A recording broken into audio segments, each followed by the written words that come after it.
Alagang Amoso. Associated Marine Officers and Seamen's Union of the Philippines. Ang programang para sa mga Filipino seafarers at kanilang pamilya. Maghahatid ng impormasyon, magbibigay ng inspirasyon, at tatalakay sa kanilang mga sitwasyon, kalagayan at iba pang mga pangangailangan. Alagang Amoso. Kasama si Camille Simbulan dito sa Radyo Pilipinas World Service. Magandang araw po sa lahat ng ating mga tagapakinig at lalo na sa ating mga ka-Amosup.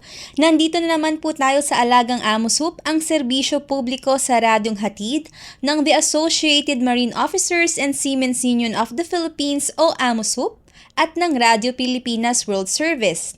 Sa ngalan ng ating program host na si Miss Camille Simbulan, ako po si Lara San Juan. Sa programang ito ay pag-uusapan natin ang iba't ibang programs and welfare services ng Amosup para sa mga miyembro at dependents ng ating union at nagfi-feature din tayo dito ng mga natatanging marino na maaaring magbahagi ng kanilang journey at sea. Tayo rin po ay live sa Radyo Pilipinas World Service Facebook page, kaya shoutout po to all the members and dependents of Amosup. At bago natin simulan ang ating kwentuhan, isang muling maligayang pagbati ng bagong taon 2025 sa ating mga tagapakinig at syempre lalo na sa ating mga Amosup members and dependents. Ngayong araw, samahan nyo kami sa ating pangalawang episode para sa taong ito. Ating simulan ng buwan ng Enero sa isang espesyal na talakayan na pinamagatang New Year Special Setting Goals for Seafarers. Ano ba to? Lalo na sa ating mga mahal na mandaragat, ito ang pagkakataon para magtakda ng mga layunin na magpapabuti sa iba't ibang aspeto ng ating mga buhay. Ano nga ba ang iyong mga personal goals, professional goals, at financial goals para sa taong ito? Ating abangan yan kasamang ating special guest kaya't manatiling nakatutok dito lamang sa ating programang Alagang Amosup. Walang maiiwan kasama nyo kahit saan dahil pamilya tayo dito. Alagang Amoso. Sa Radyo Pilipinas World Service. Kaya ang ating special guest for today's Alagang Amosup episode ay alumnus ng Maritime Academy of Asia and the Pacific o MAAP. Siya po ay nagtapos ng Bachelor of Science in Marine Engineering. Kasalukuyan siya ay active na seafarer since 2012. Isa sa mga nakaka-inspire na achievement niya ay ang kanyang pagiging first ever woman Chief Marine Engineer sa kanyang kumpanya na Unitankers na isang oil chemical tanker ship. O diba, nakakawaw talaga ang kanyang achievement. Makakausap po natin siya live via Zoom. Let us all welcome Chief Engineer Alicia Chomi. Welcome to Alagang Amosup, Chief Engineer. Hello. Hello, Miss Lara. Hello, everyone. So, sobrang active. Nandito pa ako nag-process ng document. Maraming salamat, Chief Engineer. Alam ko ngayon nasa Marina ka kumukuha ka ng iyong SRIB tsaka SID, no? So, salamat. Actually, dumaan ako ngayon sa DMW din kasi meron kaming inasikaso sa kumpanya. Balikan ko pa ang Marina. Wala. So, salamat sa iyong pagpapaunlak ng imbitasyon kahit na sobrang busy mo, Chief Engineer. So, ngayon, hindi na tayo magpatumpik-tumpik pa. Sisimulan na natin ang ating diskusyon.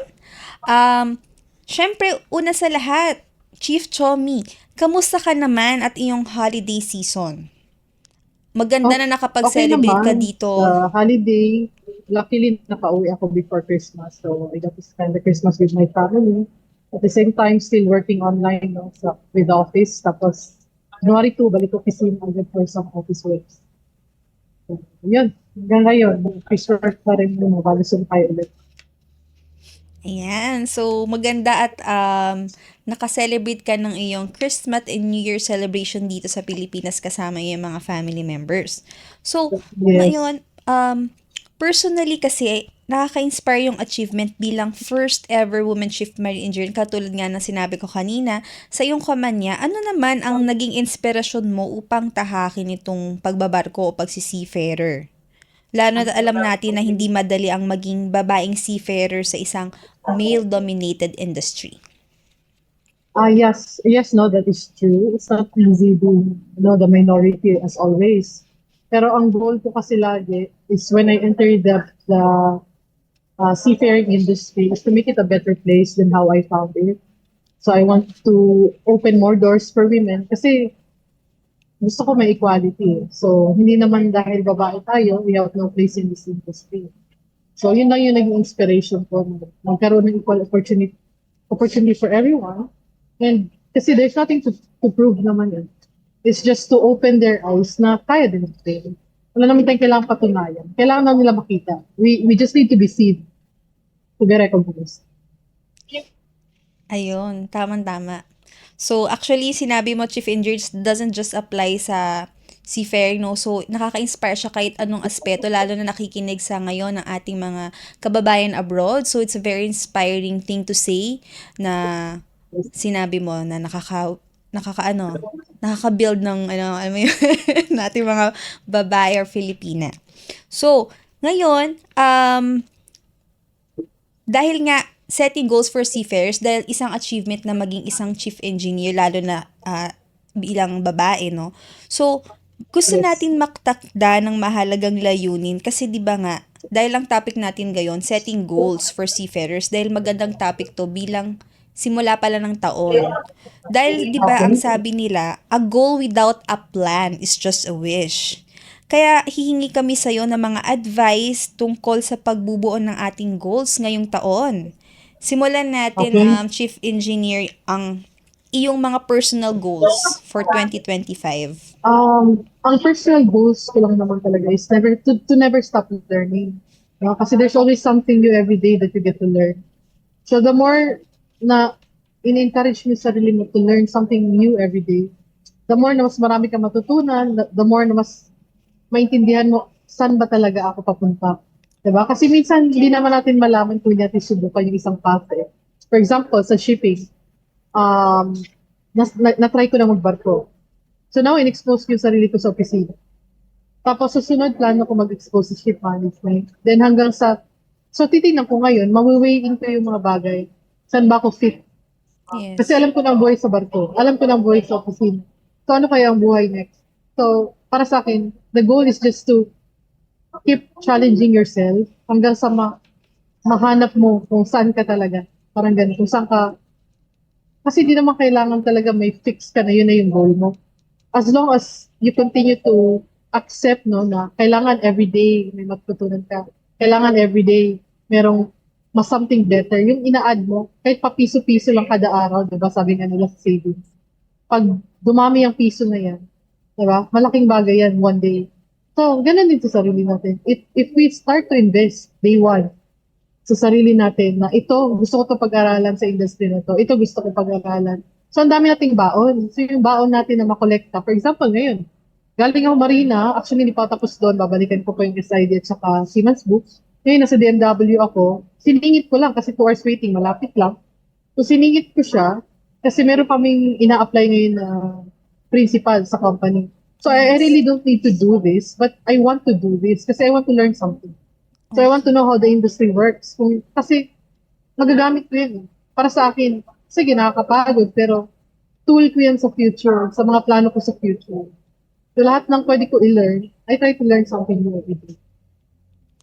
Wow. So, tama, even the most successful like entrepreneurs, saka yung mga millionaires and billionaires, Yes. number one na talagang common factor nila is they love to read, 'di ba? So, gustong-gusto nila ng knowledge.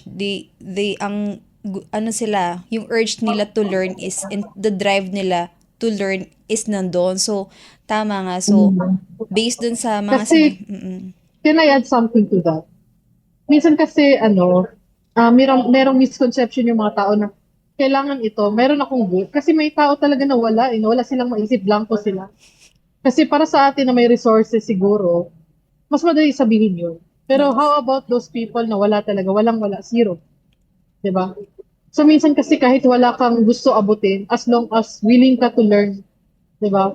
Meron ka na iniipip mo yung sarili mo sa maaring maging goal na makita mo along the way. Parang ganun kasi yung naging concept ko lagi.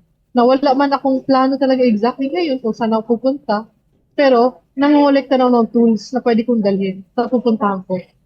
Diba? Kasi as you travel, as you discover new things eh. Maaaring mag-spark ng interest mo, diba?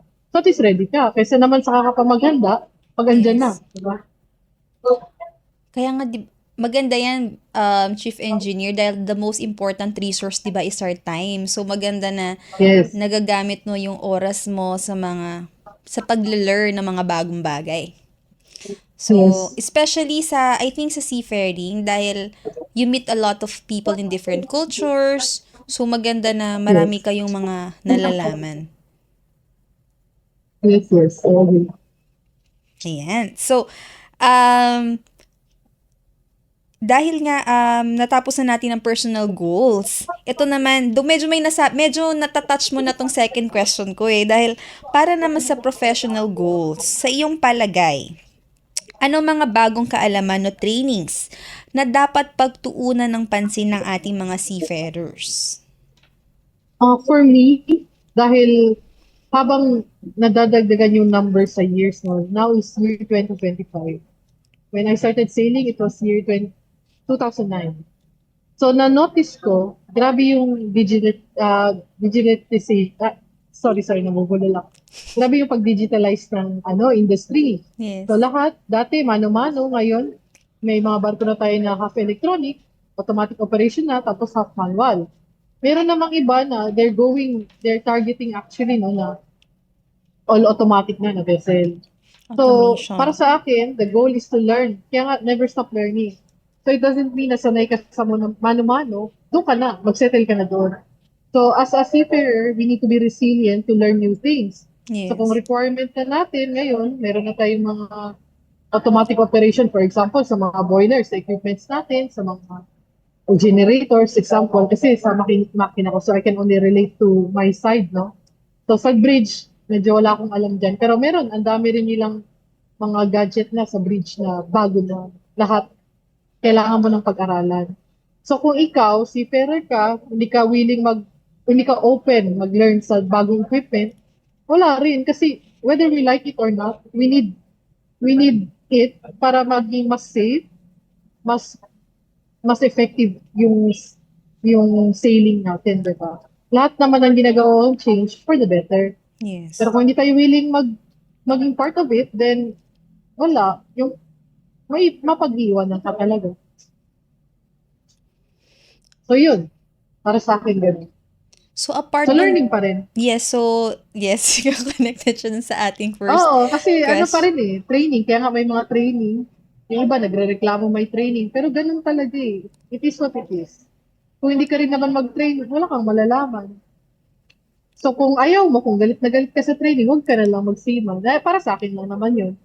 Kasi if we complain kung saan tayo nilalagay, bakit ka pa magstay, di ba? Kung complaint lang naman ang gusto mo. Whether we like it or not, the show must go on, di ba? So, tayo ang sasabay sa advancement. Yun lang, yun yung comment ko doon. Yes. Gusto ko lang din i-highlight, no, Chief Engineer, kasi dahil nga na-mention mo na din ng mga iba na hindi into training or parang gusto nila is madalian, di ba may mga time na parang they will shorten the training or they prefer na magbayad na lang and then just to get the certification. So usually ba, as a seafarer, ano ba yung mga consequence nun pag kunwaring hindi talaga sila nag-training? Then, Okay. nag-onboard So, sila. ang comment ko lang kasi dyan, ang dinadaya nyo ng sarili nyo. So, if you choose yung gano'n na path, that's up to you. Kasi ikaw naman magsasuffer ng consequences sa actions mo Di ba? Ang pangit lang doon, may madamay ka. Yes. So, ang liability kasi ng ginagawa natin, ng actions natin is atin So, it's a personal, it's a personal choice. Kasi hindi ko naman pwede diktahan lahat. So, kung ikaw, ito yung standard mo sa sarili mo, ini-encourage kita na sana wag. Pero kung hindi kita mapigilan, nasa iyo na yun. So, whatever the consequences of your action, you've got to step it. Kung masilip ka man na pineke mo, kung masilip ka ganito, magkaroon ka ng fine or the worst, baka ma-revoke yung license mo dahil dinadaya mo ang trainings mo, then you suffer the consequences of your actions. Diba? Para sa akin, hindi ko siya ini-encourage. Pero kung ganyan ka, one day, karma will just hunt you. Yes, this is also a reminder no sa ating mga seafarer and not just actually in seafaring everywhere. So kung gusto natin ng madalian but that's not the way it is, no? So kailangan dapat pinaghihirapan natin mga bagay and we don't just have this yung mga trainings and all. We may purpose kaya meron trainings. And definitely kaya Yes. may malaking safety first doon sa lahat ng mga barko Barko. because number one is safety and which is dapat talaga is nalalaman ng bawat seafarer, especially lalo na kung bago pa lang silang sasampa and all. And just like na-mention mo rin earlier na may mga bago ng mga kagamitan. So, possible yung nilang sinakay na barko, iba na yung equipment doon sa panibago. So, it's better na alam nila yung mga bagong tools and equipment. Tama po ba, Chief Engineer? Yes, and aside from that, of course, never forget no na magbasa sila ng manual.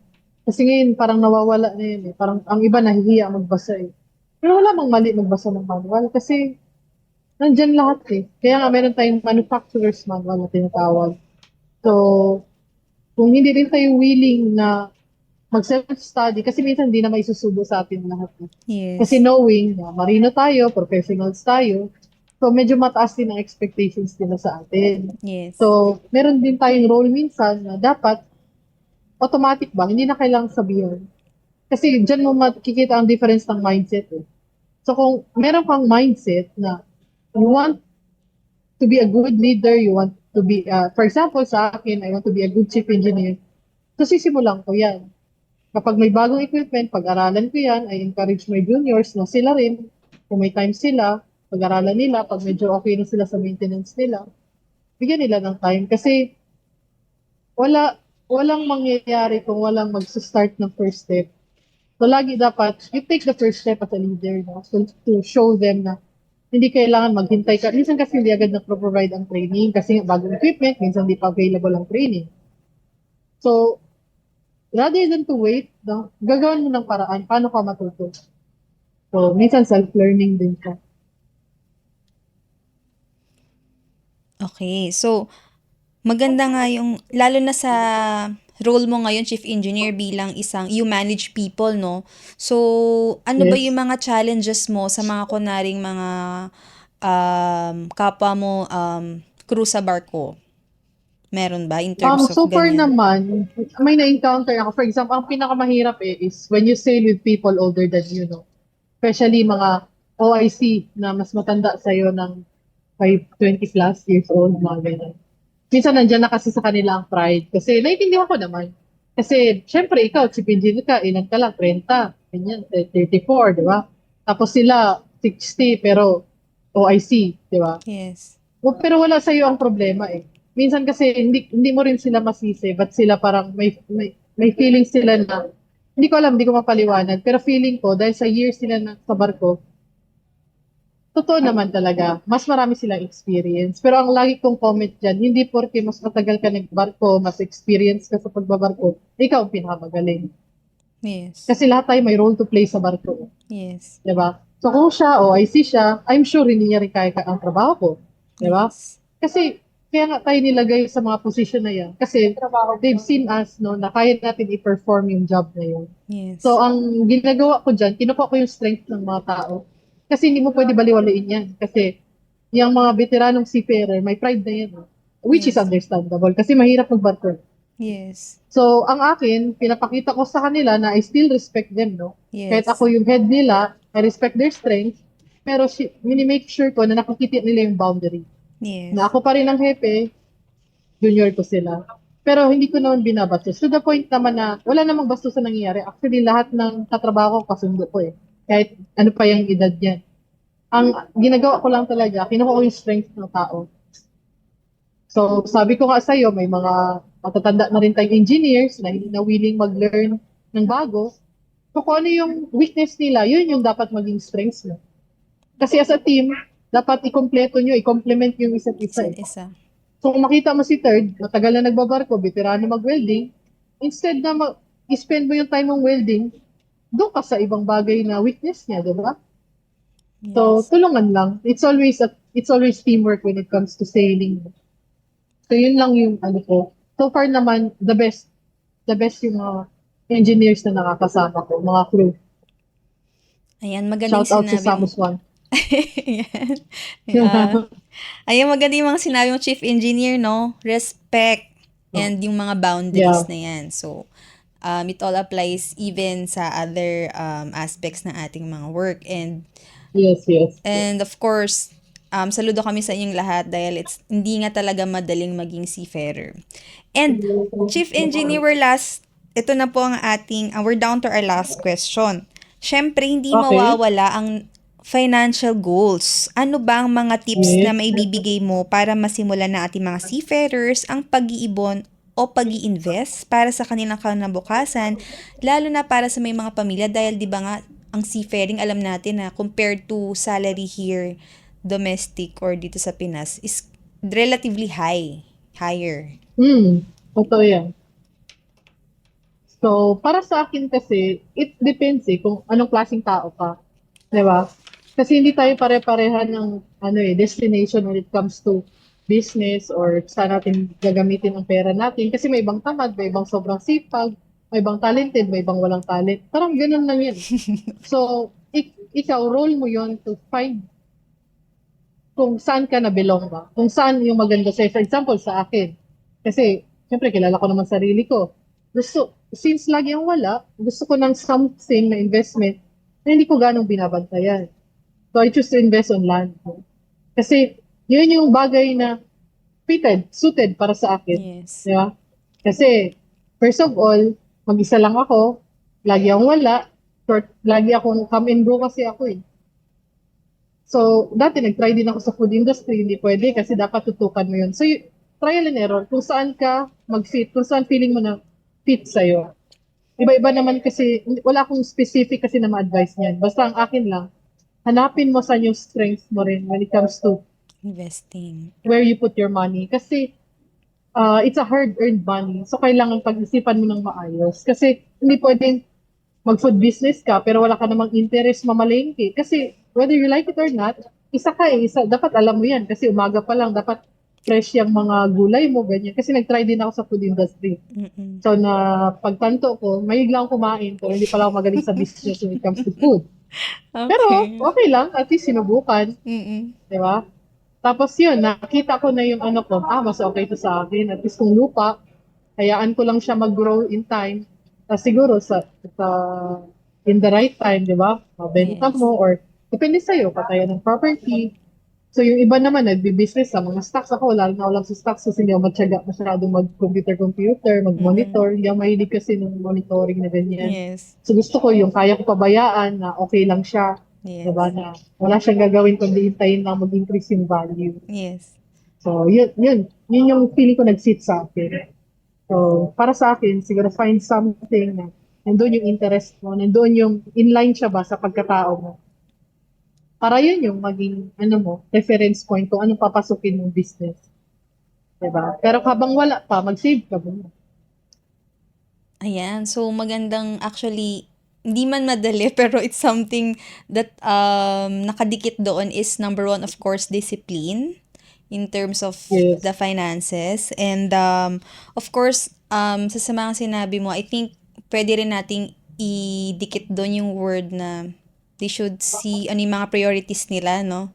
Rather than parang mag-spend sila o mag-splurge sila sa pag-spend na kanilang pinaghirapan on board. Alright. So, apart pa doon, may mga idagdag ka pa ba, Chief Engineer? Pwede last. Yes.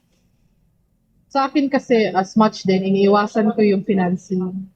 So, hanggat kaya nyo, or pwede kayo choice nyo nga. Pero kung kaya nyo na i-cash yung isang bagay na hindi mag-financing, why not? Kung medyo malaki ang ipon nyo, kaya nga sabi ko save up. So, pero kung hindi naman, for example, mag-financing kayo, plano nyo, huwag kayo mag-financing na wala pa sa inyo yung pera. Okay. At least magkaroon kayo ng para siyang, for example, may 1 million kayo Yes. na property na gusto bilhin. Diba? For example. Siguraduhin mo na kahit half dyan, meron sa'yo kung plano mo mag-financing.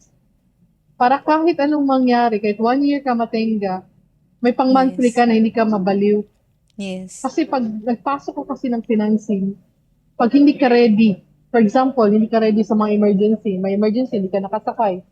Tapos nandiyan na yung monthly dues mo. Wala kang pondo. Yun yung mahirap eh. So, kailangan, bago ka mag-decide na bilhin mo yung isang bagay, at least half yung price ng material na gustong or property na gusto mo bilhin na sa'yo na.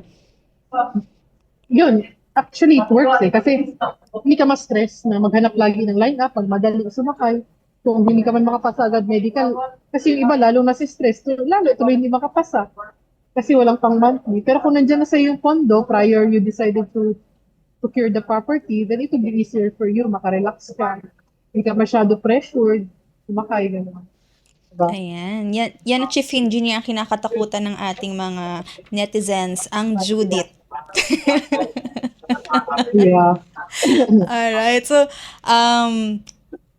nagtatapos na ang ating interview, kaya sunod na ang ating mga promotions. Walang maiiwan kasama nyo kahit saan dahil pamilya tayo dito. Alagang Amo Soup. Sa Radyo Pilipinas World Service. And of course, for our Amo Soup members and dependents, maaari kayong tumawag sa Amo Soup Contact Center operating hours from 8 a.m. to 5 p.m. Telephone number +632-8527-8491 hanggang 98. And pwede rin kayong tumawag sa ating Globe and Smart. We have +63945-795-5345. And for Smart, we have +63920-437-1496. And of course, please like and follow our AmoSoup official Facebook page and AmoSoup official Facebook group para sa ating mga announcement, contest, and of course, abangan po natin ang ating celebration for AmoSoup 65th anniversary on November 11. And for more details of our benefits and the services of the union, please visit our website at www.amosoup.org. Maraming salamat, hello Chief Chomi, sa pagbabahagi na iyong kaalaman at inspirasyon. Bago tayo magtapos, ano ang iyong mensahe para sa ating mga tagapakinig, lalo na sa iyong mga kapwa seafarers? Ano lang naman, safe sailing sa lahat at saka sa mga nagsisimula, ano lang, tiyaga-tiyaga lang. Kasi pag nasimulan niya na yan, tuloy-tuloy na yan. Tapos, yun lang talaga eh. Wala na. Good luck sa lahat. Ayan, thank you so much, Chief Engineer. See you on February Samuswan. See you. Actually, kasama ko ngayon yung CEO namin sa NetShift. Okay, So, good yan. luck din yan sa inyong pakay for Si DMW. Captain Norel. Hi, shoutout po, Captain. Nandito siya. Okay lang, pakita ko. Ito si Captain Norel Tapia. Hi, Captain. Samuswan. Welcome po to Alagang Amo Soup. Siya, isa rin siya, di ba? Personally, ginatingnan niya yung paano pamamalakad sa BMW, which is one good example of a good leader. Kasi CEO na siya, nandito pa siya, di ba? Yes, talagang first hand siya ang nag-aasikaso. Oo. Thank you so much So po. sa lahat ng dyan, nagre-reklamo lagi, na ganito ganyan. Ito nga, CEO na nandito pa. Yes. Di ba? Kasi iba, puro lang reklamo, di na nakikita yung hirap ng tao bago niya naabot yung position. Yes. So yan yung mga example ng mga dapat tularan. Ayan, saludo po ko sa inyo, Captain and Chief Engineer. So, dito po nagtatapos ang Thank you. ating kwentuhan. Ingat po kayo dyan, Chief Engineer and Captain. Maraming salamat po sa inyong pagsubaybay. Salamat sa mga kasama natin sa Radyo Pilipinas, Miss Susan Aison, Erwin Peñano, Milo Dionela, J. Arevalo at Jerome Toledo at ating mga kaamo soup na sila Shane Lontok. At syempre sa ating special guest muli, Chief Engineer Alicia Chomi, maraming salamat na kahit ikaw ay busy sa Marina at DMW, pinanulakan mo ang aming interview for today. Maraming salamat sa pagtaanggap ng aming imbitasyon at syempre sa iyong oras. At sa ating mga tagapakinig, mga kaamusup at sa ating mga kababayan abroad na nakikinig sa iba't ibang sulok ng mundo, maraming salamat sa iyong pagsusumikap at sakripisyo para sa inyong mga pamilya at para sa ating bayan. Ingat po kayo palagi at tandaan na kahit nasaan man kayo, may mga organisasyon katulad po ng AMOSUP at mga tao na laging handang tumulong at sumuporta sa inyo. Katulad po niyan sila Chief Engineer at Captain. Thank you po. Sa ngalan po ni Miss Camille Simbulan, ako po si Lara Sanuan at ito po ang Alagang AMOSUP. All aboard sa talakayan. Palalimin pa ang inyong kaalaman. Alagang AMOSUP. Dito sa Radyo Pilipinas World Service.